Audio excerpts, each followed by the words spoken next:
ng accountability. Naalala mo, nag-ugat yung issue, hindi niya maipaliwanag yung confidential funds. Siyempre may ibang tao, hindi paliwanag mo kasi pera ng taong bayan yan. Ang daming gumastos ng intelligence and confidential funds. Yung confidential funds, hindi lamang sa Vice President yan. Mas malaki yung confidential fund ng Pangulo.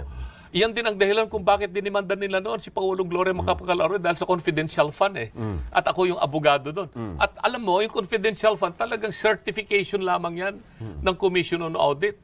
At wala ka nang dapat na sabihin doon. Okay. Eh wala pang yung tinatawag na notice of disallowance or what, AOM pa lang yun eh. Audit Observation Memorandum pa lang ng COA yun.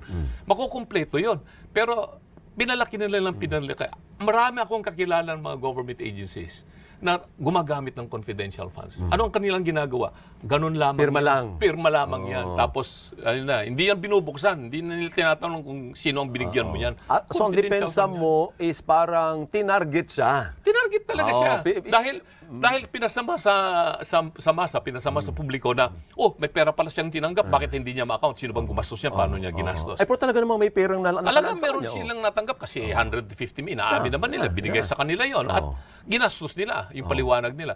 Pero ito, nagtataka ako, doon sa hearing sa Senado, binanggit doon na yung dalawang opisyal ng militar na kasama ni BP na sila tumanggap.